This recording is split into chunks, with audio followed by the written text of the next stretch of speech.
राम बच्चों। आज मैं आप लोगों को एक चोर और एक राजा की कहानी सुना रही हूँ। कहानी का नाम है सच का चमत्कार या सच की ताकत। इसका मतलब है अगर आप सच बोलते हो तो आपको उसका फल बाद में बहुत अच्छा मिलता है। कहानी शुरू करती हूँ। इसके पहले आप लोग प्लीज़ मेरा चैनल सब्सक्राइब कर लीजिएगा, लाइक और शेयर कर लीजिएगा, ठीक है। इंद्रपुरी नगर में एक राजा रहता था। वो बहुत ही ब्रेव था। उसको अपनी प्रजा से बहुत प्यार था। वो ये सोचता था कि मैं अपनी प्रजा को कभी भी किसी भी तरह से दुखी ना देखूं। जब भी वो अपनी प्रजा को दुखी देखता था तो उनकी हमेशा हेल्प करता था। उसका राज्य बहुत खुशहाल था और अपनी प्रजा के कष्टों को दूर करने के लिए वो राजा रोज रात में अपना वेश बदल कर, मतलब गेटअप चेंज करके, रोज रात में अपने नगर में गलियों में घूमता था। एक दिन वो राजा घूम रहा था साधु के वेश में। चलते चलते वो एक गली में पहुंचा तो उसको वहां पर एक व्यक्ति दिखाई पड़ा। राजा ने सोचा जरूर ये कोई परेशानी है उसको, वरना कोई रात में क्यों घूमेगा। राजा उसके पास गया, उससे बोला, भाई तुम कौन हो, तुम इतनी रात में क्यों घूम रहे हो। चोर बोला कि मैं चोर हूं और तुम मुझे अपना सारा धन दे दो। राजा बोला, ठीक है, मैं अपना सारा धन दे दूंगा, पर पहले तुम ये बताओ कि तुम इतनी रात में चोरी क्यों कर रहे हो। तब वो व्यक्ति बोला कि मैं बहुत गरीब हूँ, मुझे कोई काम नहीं देता है। तो राजा बोला, अच्छा तुम्हारे घर में कौन कौन है, अगर तुम मुझे सच सच सब बताओगे तो मैं तुम्हें, मेरे पास जो भी धन है मैं सारा तुम्हें दे दूंगा, ठीक। अब वो चोर बोला, मैं बहुत गरीब हूँ, मुझे कोई काम देता नहीं है, मुझे अब अपने बच्चों का और अपने माँ बाप का पेट पालना होता है, उनका पालन पोषण करना होता है, इसलिए मैं रोज़ रात में चोरी करने के लिए निकलता हूँ। मेरे घर में मेरे 3 बच्चे हैं, पत्नी है और बूढ़े माँ बाप हैं। अब मैंने तुम्हें सब बता दिया, तुम मुझे अपना सारा धन दे दो। सुनकर राजा ने उसको अपना सारा धन दे दिया। फिर राजा ने बोला कि एक बात का मुझसे वादा करो कि तुम जीवन में कभी भी झूठ नहीं बोलोगे। चोर बोला, मैं तो चोर हूं, अगर मैं तो झूठ नहीं बोलूंगा तो मैं तो पकड़ा जाऊंगा और सच बोलने से मुझे क्या फायदा होगा। तब राजा बोला कि ये समय बताएगा कि सच बोलने से तुम्हें क्या फायदा होगा, बस तुम मुझसे एक वादा करो कि तुम कभी झूठ नहीं बोलोगे। चोर ने बोल दिया, ओके। चोर अपने घर चला गया और राजा अपने घर चला गया। अब अगले दिन राजा फिर से वेश बदलकर नगर में घूमने के लिए निकला, लेकिन इस दिन राजा बिल्कुल सिंपल वेश में था। अगले दिन घूमते घूमते जब राजा फिर किसी गली में पहुंचा तो उसको फिर वही व्यक्ति मिला। राजा ने सोचा, मैंने तो इसको इतना कल धन दिया था, लेकिन जरूरी है, ऐसा लगता है कि ये बहुत परेशान है, इसलिए ये आज भी निकला है। राजा उस व्यक्ति के पास गया और बोला, अरे तुम तो कल वाले ही चोर हो, आज कहाँ जा रहे हो। वो व्यक्ति बोला, मैं राजा के महल में चोरी करने का विचार बना रहा हूँ। राजा बोला, अरे ये तो बहुत बड़ी बात बोल दी तुमने, क्या तुम राजा के महल में आसानी से घुस पाओगे, वहाँ तो बहुत पहरेदार होंगे। चोर बोला, मैं कोशिश करूँगा, कोई ना कोई ट्रिक अपनाऊंगा और राजा के महल में चोरी करने जाऊँगा। तब राजा के दिमाग में एक आइडिया आया। राजा ने बोला, ठीक है, मैं तुम्हें राजा के महल में घुसने का एक तरीका बताता हूँ। मैं तुम्हें जगह दिखा दूंगा जहाँ से तुम आराम से राजा के महल में प्रवेश कर सकोगे और आराम से चोरी कर सकोगे, लेकिन एक शर्त पर बताऊंगा कि जो भी तुम चुराओ उसका आधा मुझे दे देना।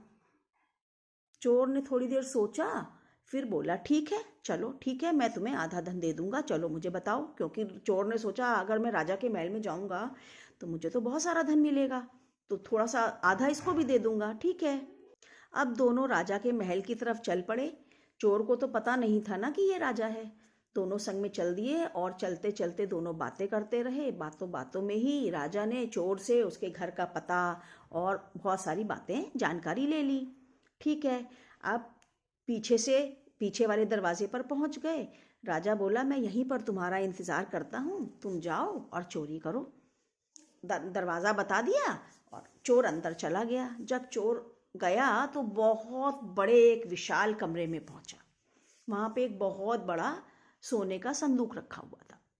चोर ने वो संदूक ऐसे ओपन किया तो उसमें उसको 5 डायमंड की रिंग्स मिली। रिंग्स तो डायमंड की बहुत महंगी होती हैं। चोर को बड़ा मतलब खुशी हो गई अंदर से, अरे आज तो मैं मतलब अमीर हो गया, और अगर मैंने ये अंगूठियाँ चुरा ली तो मुझे काफ़ी दिन तक चोरी नहीं करनी पड़ेगी, हमारे बच्चों का पालन पोषण अच्छे से होगा। चोर ने पहले 5 अंगूठियाँ उठा ली, लेकिन वो तो बहुत सत्यवादी था ना। फिर उसको लगा अगर मैं 5 अंगूठियाँ लूँगा तो हम इसका बंटवारा अच्छे से नहीं कर पाएंगे। तो चोर ने क्या किया, एक अंगूठी वापस रख दी और 4 अंगूठियाँ लेकर बाहर आया। बाहर आकर उसने 2 अंगूठियाँ तो राजा को दे दी और 2 रिंग्स खुद ले ली, और राजा से बोला कि 5 अंगूठियाँ थीं पर मैंने 4 ही चुराई, जिससे कि हम आपस में बंटवारा अच्छे से कर पाएं। राजा बड़ा खुश हुआ। राजा ने उससे 2 अंगूठियाँ ली और वह चोर अपने घर चला गया और राजा अपने घर चला गया।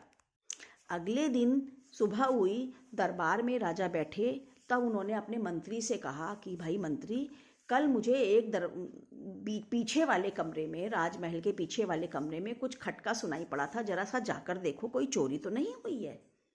मंत्री बोला, हाँ महाराज, मुझे भी कुछ आवाज़ आई थी, मैं जाके देखता हूँ। और मंत्री भागा भागा गया और उस कमरे में जाके देखा। उसने बक्सा खोला, बक्से में 1 अंगूठी पड़ी थी, 4 अंगूठियां गायब थी। मंत्री समझ गया चोरी तो हुई है। अब मंत्री ने सोचा अगर ये 5वीं अंगूठी मैं ले लूंगा तो राजा को क्या पता, मैं तो जाकर राजा से बोल दूंगा भाई कल चोरी हुई और 5 अंगूठियां चोरी हो गई हैं, कोई बात नहीं। लेके राजा के पास आया और बोला, महाराज, जो 5 अंगूठियां उस बक्से में थी वो 5 डायमंड की रिंग्स चोरी हो गई हैं। राजा ने ये सुना तो राजा समझ गया कि ये मंत्री तो बहुत झूठा है और बड़ा मक्कार है, मैं इसके ऊपर कितने दिनों से विश्वास कर रहा था। राजा को बहुत गुस्सा आया और राजा ने उससे वो अंगूठी निकलवाई जेब से, वो अपने पास रख ली और अपने सिपाहियों को बुलाकर उस मंत्री को एक तो अपनी नौकरी से निकाल दिया और कारागार में बंद करवा दिया। इसके बाद राजा ने और अपने सिपाहियों को उस चोर के घर का पता बतलाया और बोले कि जाओ भाई उस चोर को पकड़कर हमारे पास लाओ, क्योंकि राजा को तो उसके घर का पता मालूम था ना। तो चोर गए, वो मंत्री गए, सिपाही गए और उस चोर को पकड़ के राजमहल में ले आए। अब जैसे ही चोर ने उस राजा को देखा वो सकपका गया, वो घबरा गया।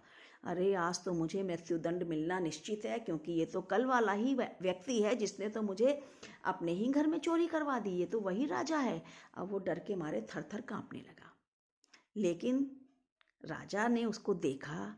राजा तुरंत अपने सिंहासन पे से उठ के खड़े हुए, उसको अपने गले लगाया और बोले, मैं तुम्हें कोई सजा नहीं दूंगा, बल्कि आज से मैं तुम्हें अपना मंत्री नियुक्त कर रहा हूँ, मैं तुम्हें बहुत ऊंचे पद पर दे बैठा रहा हूँ। चोर बोला, भाई महाराज ऐसा क्या? तब राजा ने बोला, मैंने तुमसे एक दिन बोला था ना कि हमेशा सच का साथ देना, हमेशा सच बोलोगे तो भगवान भी तुम्हारी हेल्प जरूर करेंगे। सच बोलने वाले का भगवान भी ख्याल रखते हैं। और राजा इतना खुश हुआ और वो चोर भी बहुत खुश हो गया। फिर राजा ने अपने सिपाहियों को भेजकर उसके मम्मी पापा को और उसके बच्चों को, सब लोगों को अपने महल में बुला लिया। उसको रहने के लिए एक बहुत अच्छा सा घर दिया और बहुत खुश हुए, उसको इनाम दिया। ठीक है दोस्तों, बच्चों, तो ये कहानी यहाँ पे समाप्त हो गई। अब आप बताओ आपने इस कहानी से क्या सीखा? देखो मैं ही बता देती हूँ।